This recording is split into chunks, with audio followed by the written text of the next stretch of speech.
नमस्कार बच्चों, कैसे हैं। हमें आशा है आप लोग ठीक ठाक होंगे और भगवान से हम प्रार्थना करते हैं आप लोग स्वस्थ रहें, मस्त रहें, व्यस्त रहें और मेहनत से अपनी पढ़ाई करें।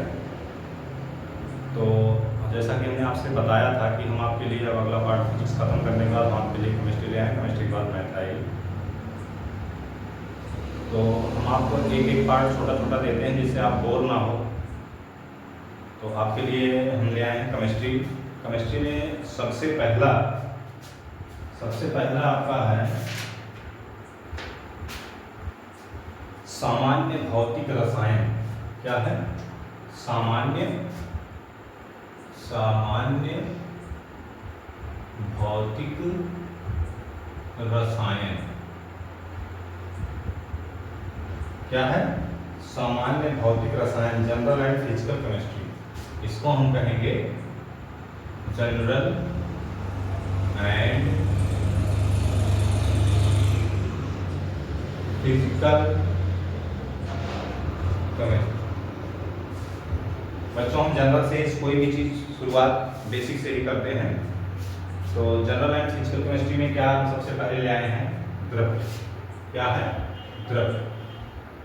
द्रव्य यानी कि जहां से हमारी शुरुआत, जहां से हम बनते हैं, जहां से हमारे आसपास की चीजें बनती हैं, ठीक है, उसे ही द्रव्य कहते हैं। द्रव्य यानी कि मैटर यानी कि द्रव्य कुल तीन अवस्थाएं होती हैं, थ्री स्टेट होते हैं। कौन कौन से? द्रव्य में सबसे पहले तो हम द्रव्य को बता सकते हैं कि द्रव्य क्या है। द्रव्य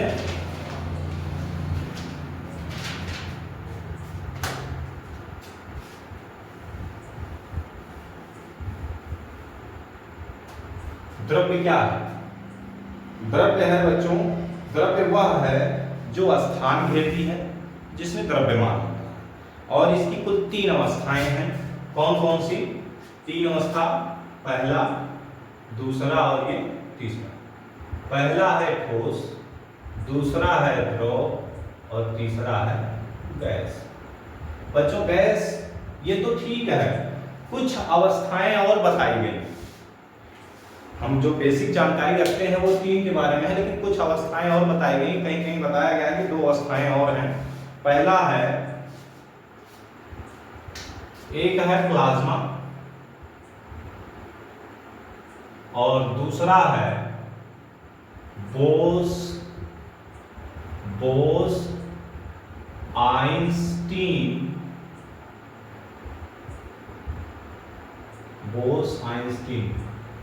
एक ये, ठीक है। बोस आइंस्टीन में क्या है और प्लाज्मा में क्या है? प्लाज्मा जो है यह उत्कृष्ट गैस है। जैसे हमारे पास है आर्गन, हीलियम, है ना, उन गैसों के आयनित होने के पश्चात जब उस पर प्रकाश पड़ता है तो उसमें एक अलग प्रकार की चमक दिखाई देती है, वह होती है प्लाज्मा। उसको क्या कहते हैं? प्लाज्मा। और ये होती है लगभग वायु के 4 लाखवें भाग के न्यूनतम दाब पर, जो सबसे मतलब न्यूनतम टेम्परेचर पर भी जो प्राप्त होता है वह होता है बोस आइंस्टीन। इसको दो वैज्ञानिकों ने मिलकर किया था। सन 1920 में हमारे वैज्ञानिक थे सत्येंद्र नाथ बोस, तो उनके नाम से बोस ले लिया गया। और अल्बर्ट आइंस्टीन जो थे उन्होंने बाद में इस पर जो है मतलब रिसर्च किया और बताया कि हाँ ऐसा होता है, इसलिए इसका नाम रख दिया गया बोस आइंस्टीन।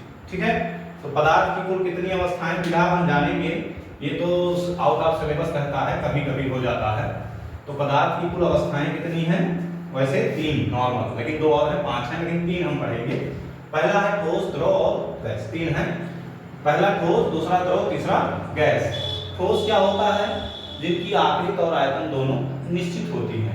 द्रव क्या होता है? जिनका आकृति अनिश्चित लेकिन आयतन निश्चित होता है। और गैस क्या है? जिनके आकार और आयतन दोनों अनिश्चित होती है, अर्थात जिस बर्तन में, जिस पात्र में भरे जाते हैं उसी के आकार का ग्रहण करते हैं। थोड़े में कर दो थोड़े में, ज्यादा कर दो ज्यादा। ठीक है, यानी आप एक एलपीजी गैस का सिलेंडर लेते हो, उसमें 2 किलो गैस है तब भी पूरे में रहता है, और 14 किलो गैस है तब भी पूरे में रहता है, यानी गैस जो है इसका आकार और आयतन दोनों अनिश्चित होता है। इसके बाद आता है द्रव, हो ही गया द्रव, आप ये सब नॉर्मली चीजें हैं, ठोस द्रव गैस द्रव्य की 3 अवस्थाएं हैं। इसके बाद आता है बच्चों ऊर्जा, क्या आता है, नंबर 2 पे हमने लिखा ऊर्जा, नंबर 2 पे हमने क्या लिखा, ऊर्जा, यानी ऊर्जा में क्या आता है, प्रकाश, ऊष्मा, ठीक है, प्रकाश हो गया, ऊष्मा हो गया, ध्वनि, विद्युत आदि क्या है, ये सभी ऊर्जाएं हैं, यानी प्रकाश भी ऊर्जा है, ऊष्मा, ध्वनि, विद्युत ये सभी ऊर्जा है। उसके बाद आता है बच्चों इसी में कि हम कह सकते हैं आइंस्टीन का ऊर्जा तुल्य समीकरण, आइंस्टीन का एक है ऊर्जा तुल्यता समीकरण, यानी कि जैसा हम जानते हैं कि ऊर्जा ना नष्ट होती है ना ही उत्पन्न की जा सकती है, हम उसको एक रूप से दूसरे रूप में परिवर्तित कर सकते हैं। तो आइंस्टीन, अल्बर्ट आइंस्टीन ने एक समीकरण दिया E बराबर mc², इससे पता चला कि किसी भी द्रव्य में जिसका द्रव्यमान, कोई भी पदार्थ हो जिसका द्रव्यमान यम हो, यम द्रव्यमान लुप्त होने पर इतनी ऊर्जा प्राप्त होती है, इसको हम लिख सकते हैं I। इतनी ऊर्जा प्राप्त होती है, जहां बच्चों ये पदार्थ का द्रव्यमान है और ये प्रकाश की चाल है, प्रकाश की चाल होती है c बराबर 3×10⁸ मीटर पर सेकंड, ठीक। इसके बाद अगली हेडिंग है तत्व, केमिस्ट्री पढ़ रहे हैं, अगली हेडिंग क्या है, तत्व, 4 नंबर पे क्या है, तत्व, क्या है, तत्व, तत्व में क्या है, तत्व यानी एलिमेंट, तत्व क्या है, एलिमेंट, तत्व जो है वह प्रकृति का सबसे मूल पदार्थ है, तत्व क्या है, प्रकृति का मूल पदार्थ है, अर्थात तत्व से ही शुरुआत होती है और तत्व पर ही खत्म होता है, तत्व प्रकृति का मूल स्रोत है, यानी तत्व जो है मूल पदार्थ है, यानी उससे ही चीजें उस एक निश्चित अनुपात में मिलकर पदार्थ बने हैं, और एक तत्व से पदार्थ तो बनाया जा सकता है, लेकिन अलग अलग कई पदार्थ इनको एक निश्चित अनुपात में मिलाकर बनाया जा सकता है। तो तत्व क्या है, मूल पदार्थ है, पदार्थ का मूल यौगिक मूल है, जिसमें एक ही प्रकार के सरलतम पदार्थ होते हैं। तत्व क्या है, प्रकृति का सबसे मूल पदार्थ है, जिसमें एक ही प्रकार के पदार्थ पाए जाते हैं, वो तत्व होता है। अब तक बच्चों लगभग 118 तत्व खोजे जा चुके हैं, कितने, 118, इसमें कुछ तत्व कृत्रिम भी हैं, आर्टिफिशियल भी हैं, ठीक है। उसके बाद है अगला आपका हेडिंग, बच्चों में हेडिंग अपने पास रख रखा हूं, हेडिंग आगे पीछे हो जाती है। अगला हेडिंग है, इसी को 3 वर्गों में बांटा गया, इसमें पहला, दूसरा और तीसरा। सबसे पहला है धातु, दूसरा है अधातु, और तीसरा है उपधातु या अर्धधातु या अर्धचालक, ठीक। धातु में तो आप जानते ही हो, तांबा, लोहा, जस्ता, ठीक है ना, चांदी, सोना, एल्युमिनियम, निकेल, कोबाल्ट, है ना, ये सारे क्या हैं, जिंक, ये सभी क्या हैं, धातु हैं। तो ये धातु होते हैं। अधातु क्या है, जिसमें धातुओं में क्या होती है, धातुओं के लक्षण क्या होते हैं, धातुओं में क्या होता है, चमक होता है, क्या होता है, चमक होता है। धातु विद्युत और ऊष्मा की सुचालक होती हैं, धातु विद्युत और ऊष्मा की क्या होती हैं, सुचालक होती हैं, ठीक है। इनको पीट कर चादर बनाया जा सकता, अर्थात इनमें आघात वर्धनीयता का गुण होता है, क्या होता है, आघात वर्धनीयता का गुण होता है, ठीक है। इनको खींचकर तार बनाया जा सकता है, अर्थात ये क्या होते हैं, इनमें कौन सा गुण पाया जाता है, तन्यता का गुण पाया जाता है। कौन सा गुण पाया जाता है, तन्यता का। ये तो हो गया आपका धातु में। अधातु में क्या होती हैं? अधातु में ऊष्मा की कुचालक होती हैं, ये चमक नहीं होता, धूमिल होती हैं, ठीक है। अधातु आघात वर्धनीय नहीं होती, इनको पीटने पर ये भंगुर होती हैं, पीटने पर टूट जाती हैं, इनको मतलब और इनमें चमक नहीं होता है। एक पदार्थ में चमक होता है जिसका नाम है आयोडीन, ठीक है। और एक और है, सॉरी, आयोडीन व्हाइट होता है, उसके अलावा वो चमक नहीं होता, व्हाइट होता है। एक है, क्या नाम है जो चमकता है, जिसका आभूषण बनता है, उसको क्या नाम, कार्बन का यौगिक, कार्बन, डायमंड। डायमंड क्या है? कार्बन का अपर रूप है, कार्बन आधातु है, उसी से बना हुआ है, ठीक है। तो उसमें चमक होती है, ठीक। वह सबसे कठोर होता है, क्या होता है? सबसे कठोर होता है, ठीक। अधातु हो गया, अधातु कितने हो गए? उपधातु, उपधातु क्या होता है? यह अर्धचालक का काम करते हैं, यानी इसमें विद्युत का सुचालक थोड़ा थोड़ा भी हो सकता है, ठीक है ना।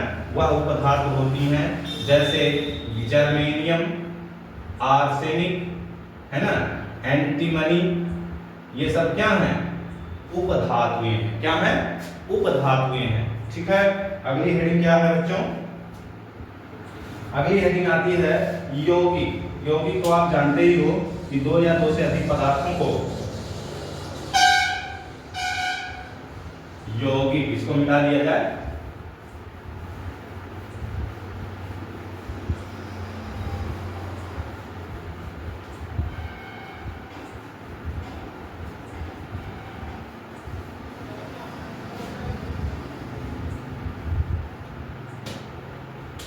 इसके बाद आता है बच्चों यौगिक। यौगिक कंपाउंड, क्या कहते हैं इसको?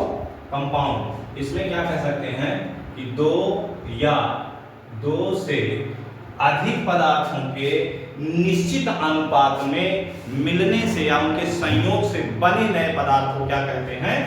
यौगिक कहते हैं। जैसे निश्चित अनुपात का मतलब, अगर हम H2 ले लें तो क्या करना पड़ेगा? O2 के साथ क्रिया करवाएंगे, यहाँ 2 लगा दिए तो 4 हाइड्रोजन 2 ऑक्सीजन मिलकर क्या बनाएंगे? मिलकर बनाते हैं H2O, 2H2O, 2 अणु चलता है, यानी एक निश्चित अनुपात है, यानी इसमें 2 अनुपात 1 का अनुपात है हाइड्रोजन और ऑक्सीजन का, ठीक है। जैसे C+O2, कार्बन 1 और 2 ऑक्सीजन मिलकर बनाए कार्बन डाइऑक्साइड, ये क्या है? यौगिक है, ठीक है। क्या है? यौगिक। अगर C+O मिल जाए तब क्या बन जाएगा? Carbon monoxide. यह भी निश्चित अनुपात है, ठीक है। H2SO4, इसमें देखो ऑक्सीजन के 4 अणु, सल्फर का 1, हाइड्रोजन का 2 मिलकर क्या बनाए? सल्फ्यूरिक, सल्फ्यूरिक अम्ल। बात समझ में आ रही है?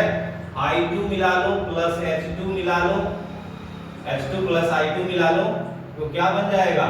2 अणु 2Hi का हाइड्रोजन आयोडाइड। यानी ये सभी क्या है? ये सभी क्या है? ये सभी क्या है? ये सभी यौगिक हैं बच्चों। इसके बाद अगला है मिश्रण। क्या होगा? मिश्रण। तमाम चीजें यौगिक हमने, अब इसके बाद आता है बच्चों मिश्रण। क्या आता है? मिश्रण। मिश्रण में 2 प्रकार के मिश्रण हैं, एक समांगी मिश्रण, एक समांगी मिश्रण और एक होता है विषमांगी मिश्रण। विषमांगी मिश्रण, ठीक। विषमांगी मिश्रण का मतलब, समांगी का मतलब एक निश्चित अनुपात में मिला हो, जैसे जल, निश्चित अनुपात में एक जैसा हो, जिसके अणु में समान हो, जैसे जल प्लस नमक, नमक चीनी प्लस जल, ठीक। अल्कोहल तथा जल, है ना, ये सभी क्या है? समांगी मिश्रण है। पीतल समांगी मिश्रण है, ठीक है। और विषमांगी मिश्रण में क्या है बच्चों? विषमांगी मिश्रण जैसे रेत में मिट्टी मिला हुआ है, ठीक है ना, ये सब चीजें क्या है? विषमांगी मिश्रण।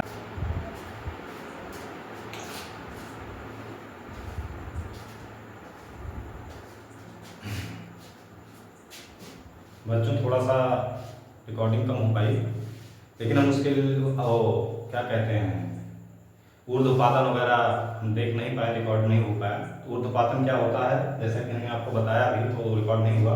ऊर्ध्वपातन में क्या होता है कि कोई भी पदार्थ हो, उसको गर्म करने पर वो सीधे द्रवित होने के बजाय वाष्पित हो जाता है, वाष्प में परिवर्तित हो जाता है, और उसको ठंडा करोगे वापस वो ठोस प्राप्त हो जाता है। तो ऐसे पदार्थों को ऊर्ध्वपाती पदार्थ कहते हैं, और इस क्रिया को ऊर्ध्वपातन कहते हैं।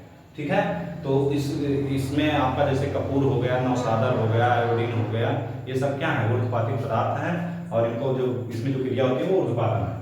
तो बच्चों आप एग्जाम्पल उसके ले आए हैं 3 4 5 6 जो भी हैं। सबसे पहले है बच्चों वायु है। वायु क्या है बताओ, वायु क्या है? वायु है तत्व यौगिक। वायु क्या है? तत्व यौगिक समांग विसरण और विषमांग विसरण। तो वायु में क्या है? समांग विसरण। क्या है? समांग विसरण है। कौन सी वस्तु द्रव्य नहीं है? वायु, रेत, विद्युत, वाष्प गैस की अवस्था है, रेत ठोस की अवस्था है, वायु गैस की अवस्था है, विद्युत क्या है? ये कोई अवस्था नहीं। ये क्या है? यह वस्तु द्रव्य नहीं है। इसका मतलब ये वाला विकल्प सही है। अगला है यम ग्राम द्रव्यमान के लुप्त होने पर ऊर्जा मुक्त होती है। आइंस्टीन का समीकरण हमने भी बताया था, E बराबर mc² अर्ग। तो E बराबर mc², ये वाला। ठीक है, उसके बाद बारूद, धुआं, जल और गंधक में विषमांग पदार्थ है। बारूद, धुआं, जल और गंधक में विषमांग पदार्थ हैं। कौन कौन? 2 हैं, बारूद और। ठीक है, उसके बाद आता है निम्नलिखित में अधातु है। निम्नलिखित में अधातु है, कौन कौन है? तांबा, लोहा, गंधक और सोना। अधातु कौन है? ये। ठीक है, उसके बाद है निम्न में उपधातु है। निम्न में उपधातु कौन कौन से हैं? गंधक, ये अधातु, पारा धातु, आयोडीन अधातु। तो बचा कौन? ये क्या है? आर्सेनिक उपधातु है, गैलियम उपधातु है ना, जर्मेनियम उपधातु है। ठीक है, तो ये सभी क्या हैं? उपधातु हैं। तो बच्चों अगर आपको हमारा वीडियो हमारा ये एजुकेशन व्यवस्था आपको अच्छा लग रहा है तो आप इसको लाइक करें, शेयर करें, कमेंट करें। ठीक है, और अपने दोस्तों को भी शेयर करें। और पॉलिटेक्निक के एंट्रेंस एग्जाम की दृष्टि से बहुत ही पावरफुल होगा आपके लिए। आप इस पर बस थोड़ा सा ध्यान दे दीजिए। हम आपको एक टॉपिक ही दे रहे हैं, आप उसको तैयार करते जाइए। इसी में से आएगा बच्चों, हम एक साथ 100 क्वेश्चन आपको दे दें कि चलो हम बैक टू बैक रटवाते हैं, तो रटवाएंगे नहीं, क्योंकि हो सकता है क्वेश्चन पलट जाए, मान बदल जाए। तो रटने से नहीं आएगा, सीखने से आएगा। ठीक है, कंपटीशन में आप इससे बहुत बढ़िया सफल होंगे। तो बच्चों आप इसके लिए आप प्रिपेयर हो जाइए और तैयार करते रहिए। केमिस्ट्री पार्ट आपका पहले चालू हो गया है, अब केमिस्ट्री में आपको पूरा पढ़ाएंगे भी, फिजिकल केमिस्ट्री चालू हुई। ठीक है, और उसके बाद हम मैथ देंगे। तो इसके लिए आज के लिए इस पार्ट के लिए इतना ही। थैंक यू, धन्यवाद।